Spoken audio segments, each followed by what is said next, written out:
Morning, everyone. Those of you who do not know me, I'm Bruce Lennox. I'm the Dean of Science, and it's under, very unusually under the jurisdiction of the Faculty of Science that this new course that I think is going to be not just important to you in an academic sense, but a course that I think is going to bring something that's going to be very personal to you.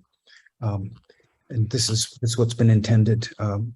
It's intended to be a course like no other. Even the title, Climate Crisis and Climate Solutions, is really, really very unusual. So I'm pretty sure that the course in both format and presentation and assessments likely can be like nothing else you've experienced at McGill. The course actually has its origins in conversations I had BC, that's what I refer to as before COVID, with our special guest this morning, Mr. Ken Dryden. Ken spoke to me on the phone asking about 3 years ago, what are we doing at McGill about the challenge of climate change? And he comes to that question and to us because he's a McGill graduate, as I'll explain in a moment. We've had at least a couple of visits, then that got shut down, but then we continued the development through phone calls and Zoom calls, and that's where we are now.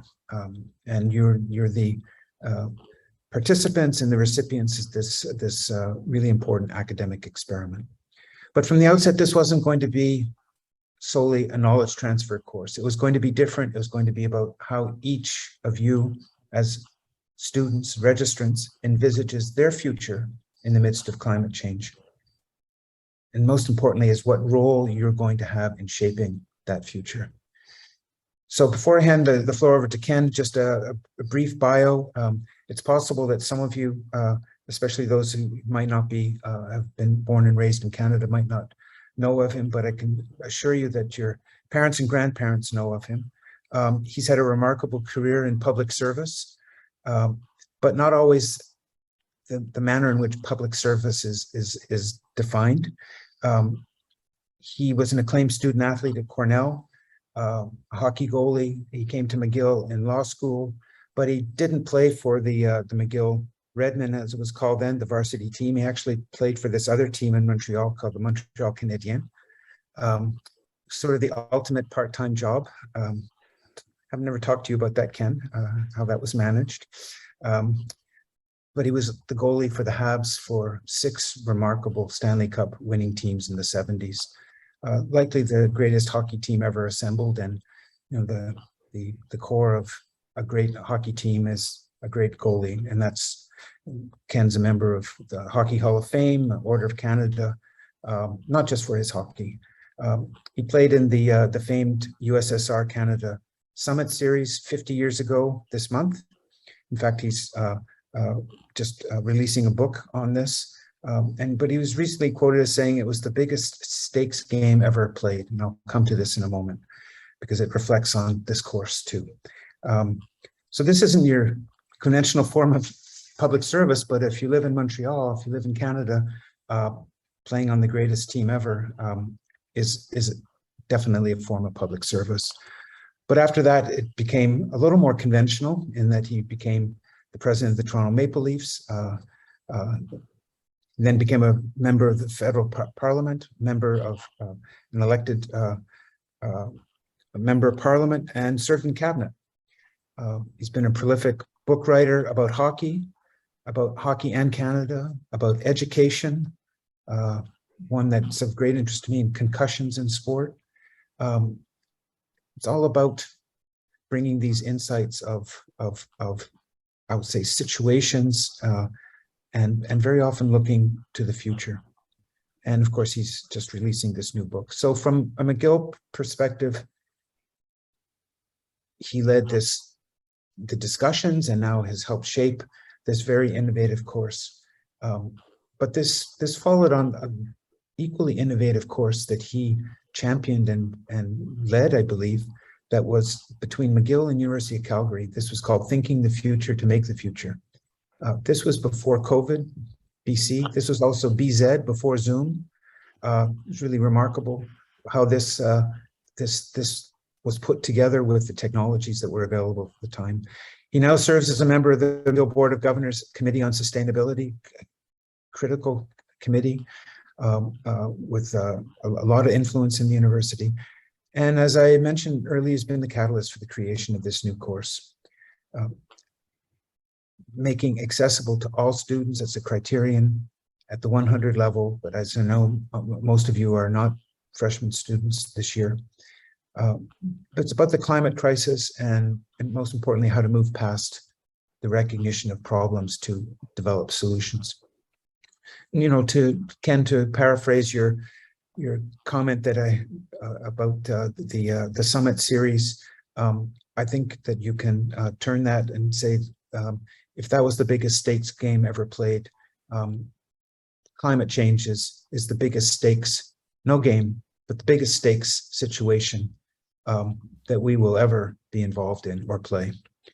So welcome, Ken. I'm just really delighted to have you join us today and to kick off this new course, sharing your insights on the climate crisis and the role that we all have in developing climate solutions. Great to see you. Over to you. Thanks a lot, Bruce. And good morning, everybody. Welcome back to McGill. And after a summer of historic heat waves, wildfires, and glaciers melting, welcome to Climate Crisis and Climate Actions. I'm asked to speak a lot about the past, but I find the future far more interesting, far more exciting. And when I think about the future, I think about our kids, and even more our grandkids, who are just a little younger than you. I think about your generation. You'll live another 60 or 70 or more years. What will those years be like? Imagine that you're the driver into this future. In what kind of Canada, in what kind of world, on what kind of planet do you want to live? And how would you get there? As parents and grandparents, what we want most in the future is to know that our kids and grandkids, that you and your generation will be okay. And if we can't know that, what can we do now to help? It's a university's job to help prepare its students to prepare you for the future. And not just your work future, but your life future too. This course about climate change is about the future, and I'm glad to have played a role in its creation and design. In my life, I've been involved in lots of big questions, from environmental pollution to inequality to education and learning. Looking back, looking ahead, as Bruce said, I think climate change is the big one. In these next 60 or 70 or more years, you'll need to find answers for it. Whether you become a medical doctor, a sales rep, or an elementary school teacher, in a big city or remote village, in Quebec or BC, in Canada or anywhere in the world, climate change will be a central part of your life. Once climate change seemed to be about ice caps melting, about things and places far distant. But big fires, big droughts, big famines, and big floods, big disruptions with big consequences are inching closer to us all. It's not somebody else's problem anymore, not somebody else's answer to find. You know a lot about climate change already. Now it's time for you to know a lot more about its problems and, crucially, its answers, about how you fit in, about what you can do. And a university is a great place to take on this question. And you're at a great stage in your life to begin doing it. A university is like no other place. It's where philosophers, botanists, engineers, and linguists, under 20s like you to over 70s like me, where all kinds of learning and all kinds of people come together.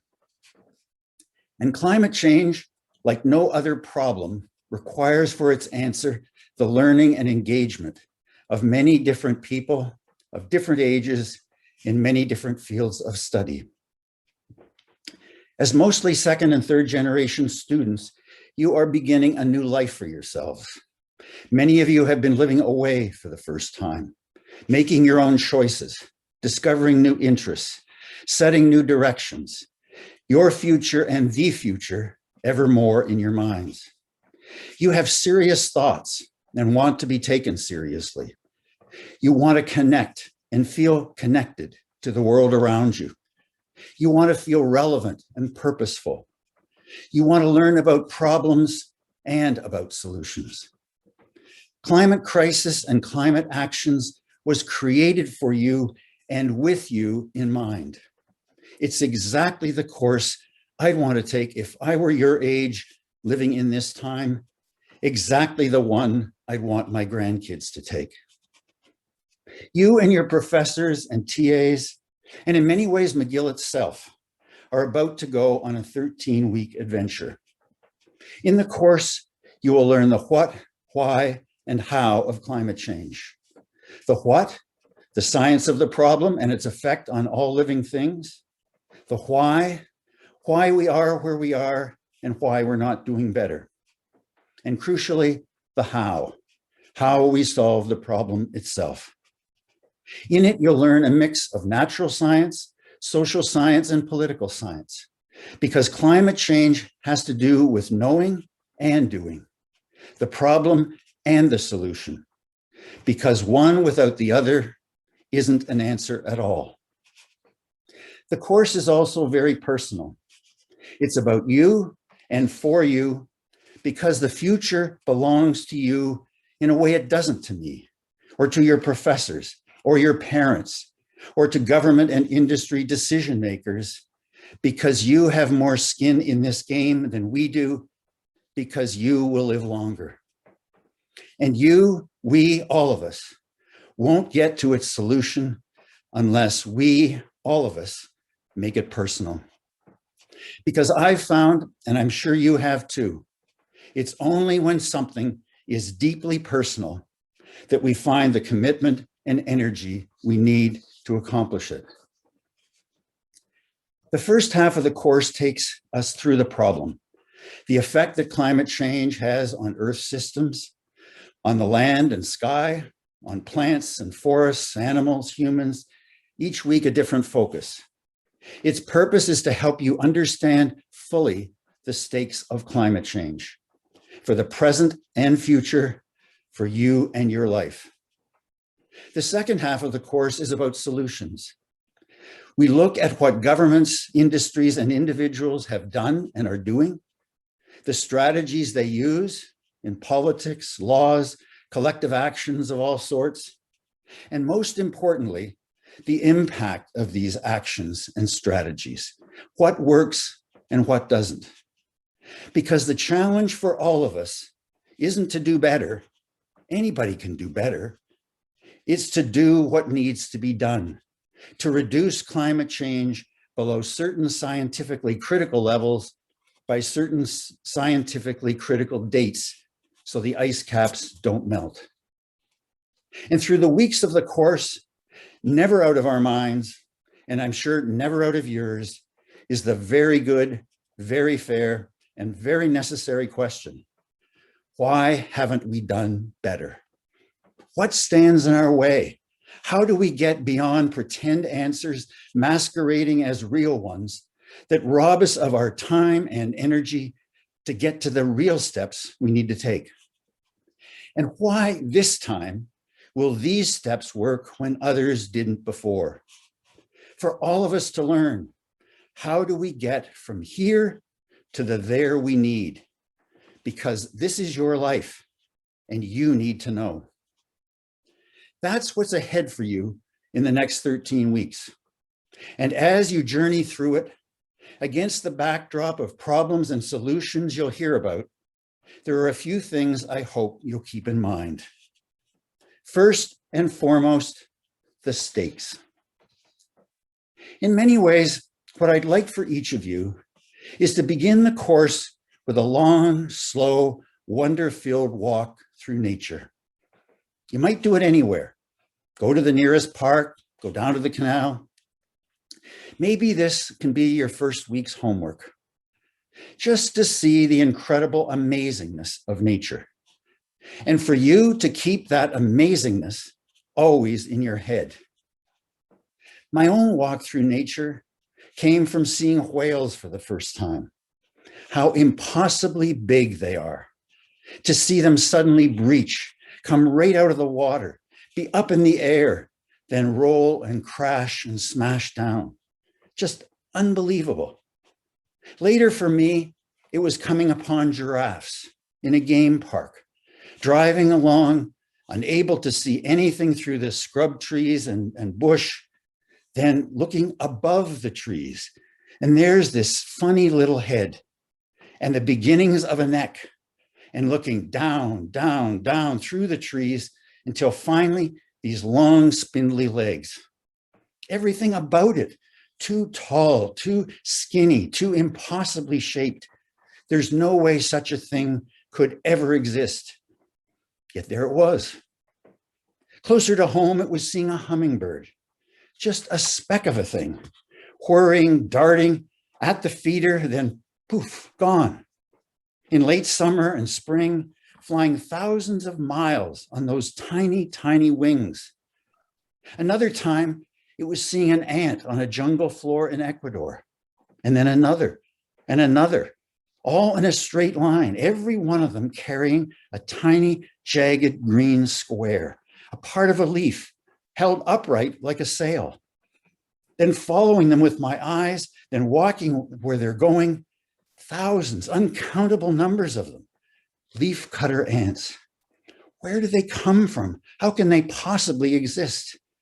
Or at other times, it was just watching David Attenborough's special on TV, seeing creatures I'd never seen that suddenly made me stop and think and wonder. Because really, this is the essence of fighting climate change, to see and to truly appreciate what might be lost, to know that these are the stakes. Then for you, after you've stopped and thought and wondered, to wonder some more about where all this came from. As part of your homework, but really for your own pleasure, read Bill Bryson's book, A Short History of Nearly Everything. He writes about the Big Bang, about how we got from there billions of years ago to here. A journey that has to do with X's and Y's and square roots and things I don't understand, yet which Bryson kind of gets me to understand. Understand because I can grasp that a long time ago, there was a very big explosion that sent tiny, tiny particles into space. And after a lot of bumping and colliding and stuff that came from these bumps and collisions, certain things came together in certain forms for a while at least, and then in other forms and others until finally, after a really, really long time, came together as a whale or a rock or us. But only kind of understand what Bryson says because I cannot conceive of billions of years. And these particles are so small, they'd have to be multiplied many billions of times to come anywhere near something I can actually see. And because how any something, let alone this something, this world comes from nothing, is way, way beyond me. I tell you about Bryson because it's the incredible, impossible amazingness he writes about that somehow has become the incredible, impossible amazingness of whales and giraffes and us. And even if I and most of you will never really understand how this happened, we might somehow be able to have at least some tiny grasp of at least some tiny dimension of what we are all a part of, which might make us all feel very insignificant, but which instead might make us all feel very significant. Because even though we're around only 80 or 90 years as us, we've been part of this incredible this for billions of years and will be for billions more. Because as Bryson tells us, now hold on to your minds, atoms that from that Big Bang, after all the bumps and collisions and billions of years, are here now in us. in you and me, that in fact, hold on some more, Shakespeare is in us. Yes, that Shakespeare. And our atoms will be present in the Shakespeares of the future. So us, insignificant? I think not. Pretty exciting, pretty important, pretty big responsibility. Which brings us to a very big question, maybe the biggest for you and your generation to answer. What relationship will you have to all this life around you, to life itself, to existence itself? You're going to have to decide. This planet survived the asteroid that wiped out the dinosaurs. But what was catastrophe for the dinosaurs became opportunity for us and other kinds of life. But now, in the last few hundred years, by taking over the habitat, the breeding and feeding grounds of other living things, and forcing them to adapt faster than they can evolve, have we as human beings become the Earth's new asteroids, determining at an ever accelerating rate what lives and what goes extinct and dies forever? Our generation and those before us didn't set off to kill off Tasmanian tigers or passenger pigeons. So how do you keep from doing what we have done?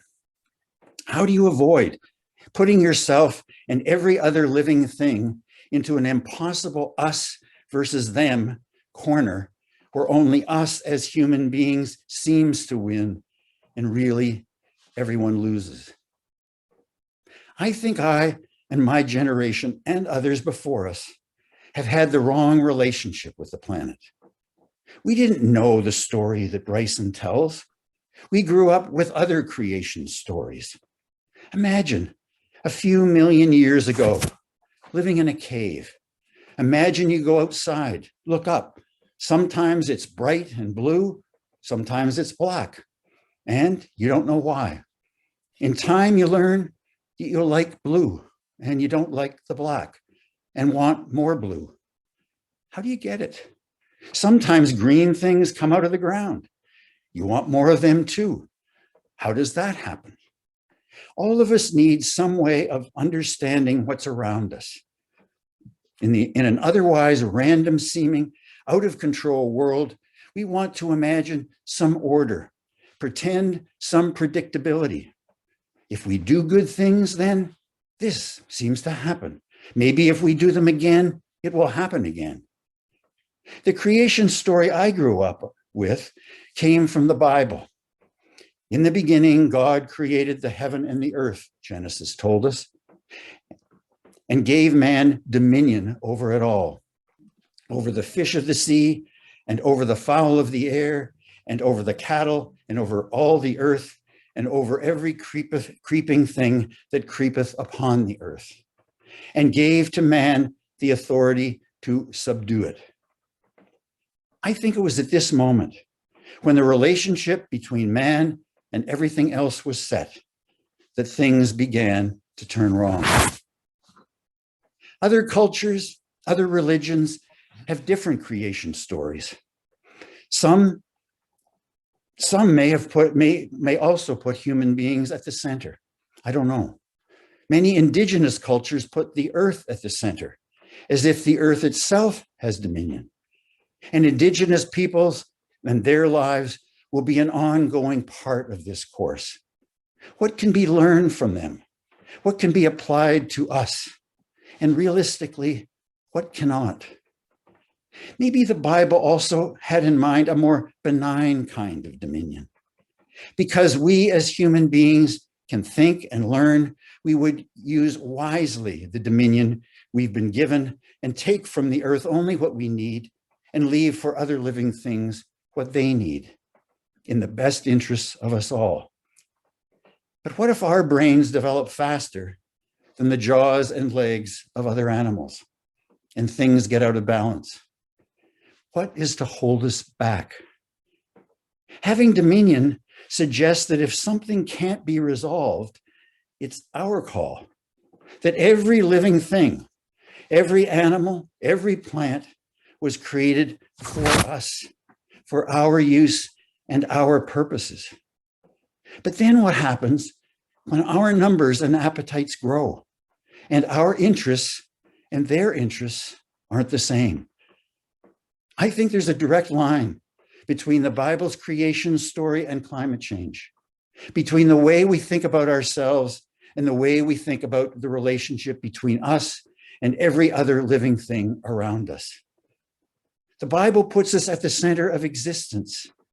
No matter how much everything else on earth matters, we matter more. We can do whatever we want. And in the last few hundred years, that's exactly what we've done. But then what happens? When in doing all this, the temperature on Earth rises a bit and the ice caps begin to melt. When existence all around us tells us that we can't do anything we want without big consequences. When it becomes undeniably clear that over time, in the biggest context and longest run, what's good for you as human beings, as all living things, is actually good for me. And what's bad for you is actually bad for me. And that in all kinds of very important ways, we are connected. My generation didn't think about this a lot. Even though a few scientists told us that, the great majority of us didn't pay attention, nor did most of our own sons and daughters, your mothers and fathers. The story Bryson tells, and that the Bible doesn't tell, is that existence isn't all about us as human beings. 200 years ago, there were only about 1 billion of us. Now there's almost 8. We as human beings have done a pretty good job making a lot more human beings a lot better off. We live longer, are healthier, better educated, and have more things. We've done the job the Bible gave us to do. We've gone forth and multiplied, we've subdued, we've exercised our dominion, and we've gotten it wrong. The Bible got it wrong. The planet, it turns out, doesn't work this way. We've had the wrong relationship with other animals and plants and other living things. To survive climate change, we will need a different relationship with the planet. In these next 13 weeks, again, keep this in mind. One thing is certain, we must not give up the climate change fight. I've seen decision makers give up on other big complicated problems. First, they say they didn't know about the problem, which is fair for a while. Then they deny it exists. Then they say it isn't as bad as some believe it is. Then, wanting to sound wise and enlightened, they say it is that bad. And in fact, so bad that we're just going to have to live with it, and that there's nothing we can do, and that anybody who thinks otherwise is a well-meaning fool. Easy for them to say. I've seen decision makers also give up in a different way, by focusing in a direction that's no direction at all. Some very rich people talk excitedly about the possibilities of Mars, as if Mars can be our backup plan. The Earth eventually is a lost cause, they reason. So let's develop the technology to get us from here to a species saving there. But even if we ignore the morality of this, do the math. Maybe 200 people can travel on some sort of vehicle at a time, or 400. Why not say 1,000? There are 8 billion of us, probably 9 by launch time. It would take about 9 million flights, each 7 months long, give or take, to get there. We put a man on the moon in less than a decade. Don't you believe in human ingenuity? Well, now, I'm no engineering or logistics expert, but I'm pretty sure this won't work unless this answer intended is intended only for the very few. And which few? And doesn't it also sound a little too aw shucks, let's give up Earth, no big deal to you? It took a long time for whales and giraffes to become whales and giraffes. And the fact that life on Earth exists at all is a miracle on top of a miracle on top of a miracle. Maybe there is life in lots of other places. Probably there is. But as far as we know, those atoms came together as whales and giraffes and us once. We're it. And as human beings who share this life on Earth, does that not mean we might have a bit of a responsibility? Is not part of human life us living in the midst of whales and giraffes? Is human life without them? There's something else to keep in mind these next 13 weeks. It's about science and decision makers and how decisions get made. We know a lot about climate change and are on the way to knowing a lot more. But science doesn't know things once and forever. That's not how science works. Once the world was flat, and then it wasn't. Science knows the best that anyone can know at a particular moment. And what that is a placeholder for what we'll come to know next, which in turn will become a placeholder too. The point is that science and you need to keep on learning. And for you and your generation to survive climate change, you will need to know a lot more than we do today. But knowing is not enough. Awareness is not the objective, though sometimes we forget that. You, all of us, believe that if there's a problem, our decision makers in government and business will act on it and do what needs to be done, because why wouldn't they? That really, when awareness reaches a certain level, it's almost the same as decision-making itself.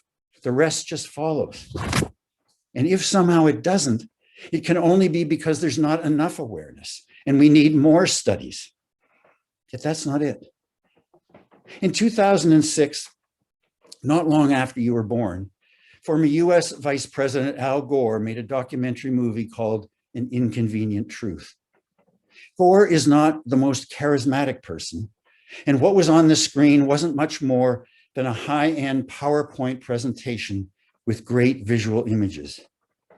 Yet the movie went into mainstream theaters and was a sensation and won an Academy Award for Best Documentary. The movie didn't say much more than what had been said for years, but there the story was, right up there on a big screen in front of millions of people who were experiencing it together. Until that moment, if decision makers and the public had somehow not been aware of the effects of climate change, no more. So, of course, with this reality now clear, we all knew that the necessary actions would be taken. And of course, as you've seen through your life, they weren't. In 2017, Gore came back with another movie, an inconvenient sequel, Truth to Power. It was not a sensation. It offered an update on the effects of climate change and what had happened to the Earth in the 11 years since the first movie. But that wasn't what the public was looking for or needed. The public now was aware. The 2006 movie had done its job. What the public needed was to see how our new awareness had translated into action, to see what had been done by governments, corporations, and individuals everywhere in the world, to see what had worked and what hadn't, to know better what needs to be done and what degree of commitment was required now at this moment and in the future. The public didn't want a report card on the planet. It wanted a report card on us, not to wallow in our own failure, to feel excited, to want to take the next big steps. Instead, the movie took us back to the forever default position of every decision maker. Learn more to pretend we're doing more. The ice caps weren't foolish. So again, if we know all this, why aren't we doing better? I think the biggest obstacle is that our decision makers hope that climate change really isn't that big a problem, because it's a tough one to solve. because people live in different circumstances, have different needs and priorities, and see the world in different ways. Because our decision makers can't see the common ground that all great tasks and all great missions require. I'm actually not sure our decision makers and many of the public truly believe we can do it, or when the consequences of doing it become clear, if we want to. Governing is hard. You have to deal with lots of things you don't know much about and offer little bits of answers to each of them. Governing requires trade-offs, compromises, not letting the perfect be the enemy of the good, always reminding ourselves that politics is the art of the possible. Yet sometimes it seems the possible isn't enough. Compromise isn't enough. Our temperatures reach a certain level and the ice caps melt. Ice caps don't compromise. Climate change is this giant, incredibly consequential game of chicken. Do a little more. Is that enough? Is that more than necessary? Can we get away with less? Except with climate change, you can't psych out the other side. Ice caps are unpsychable.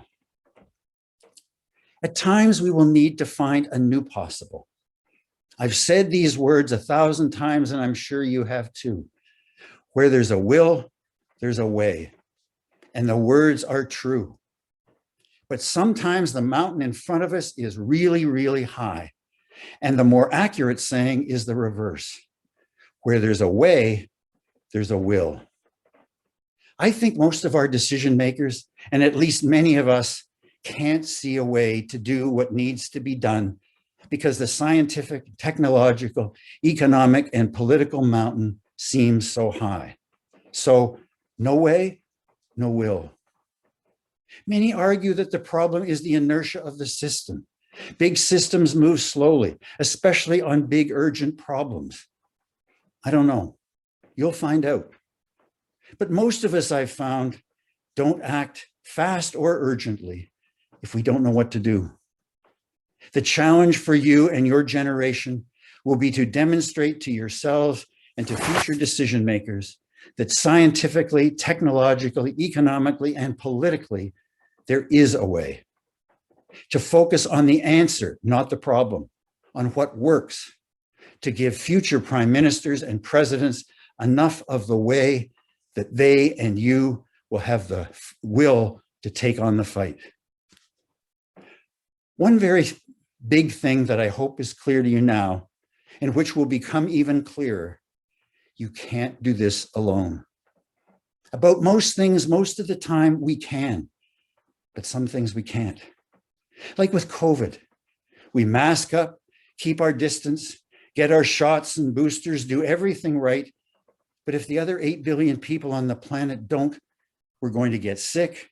Lots of us will end up in a hospital, require treatment from a nurse or doctor, take up a bed, take up a ventilator, take up all kinds of time, energy, and money that no one and no system has enough of. With some big problems, and climate change and pandemics are two of them, we have learned that we're not okay if the other person isn't okay, and that person isn't okay if we're not okay. But as you also know, if we do things together, sometimes pretty amazing stuff can happen. Again, like COVID. You, all of us, know that we could have done a lot better during COVID than we did.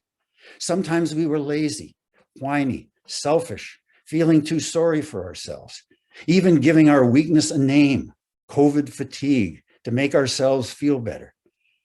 Yet before COVID, if someone had said to you, oh, about school this year, you're going to have to take all your classes at home, remotely, every day, and have no in-person time with your teachers, no times in the hallways with your friends, no teams or bands or activities of any kind to join. You would have said, I would have said, no way, it's just not possible. I can't do it. And if somehow you thought you could, you would have said that there's no way Ben or Aisha or any friend you could name could do it. So what was the point? And if, when the next year began, someone else had said the same because the pandemic was still around, you would have said, no way, period. Yet, miracle of miracles, now a couple of years later, you, Ben, Aisha, and billions of others have mostly found a way to survive this. New technologies got created. We adapted. If we couldn't be with our friends and teachers in person, we could be with them virtually. Not the same thing, but survivable until something better was possible. During this time, we also came to see that we need to think differently about some things, that maybe the world can function a different way, and maybe we can unthink, unlearn, and unknow some things, and think and learn and know some others. Maybe we haven't done as well with COVID as we should have, but what we've done is pretty remarkable. The point is that in March 2020, there was no way any of this was possible. And yet, here we all are. And that maybe, actually, we can do lots of things together. And maybe while COVID doesn't give medals to hang around our necks, you, your friends, and all of us are just a little bit proud of ourselves for how we've dealt with and lived with it. Does this not all sound a little like climate change? All the things that are so not possible to do, that have to be done, that can only be done together? Maybe dealing with climate change won't only be really, really hard, but that in taking it on, you and your generation will feel pride in doing it together. And that maybe actually these last few years with COVID have been a good dress rehearsal to prepare you and us for the climate fight ahead. But at this moment, you might also say, let's get realistic. I'm 20 years old, and the big, important people in the world are a lot older than I am. They've done more and seen more and know more. Really, really, what can I do? You might say that, and here's what I'd say to you. When I was a member of Parliament, I would tell others that young people are important in politics because young people are still young enough to be excited by the exciting and to be outraged by the outrageous. And to solve big, hard problems, you need both excitement and outrage. An agronomist offers an agronomist's voice, an engineers, a philosopher of philosophers, all of them important voices. But somehow in speaking as an agronomist, an engineer, or a philosopher, most of them park their human voices on the sidelines, as if theirs is just one voice in 8 billion, so how can it matter? But it's the human voice that's the essential voice. Climate change isn't first of all, most of all, a scientific or economic or political problem. It's a human problem, and a problem for all living things. You have in you many different voices.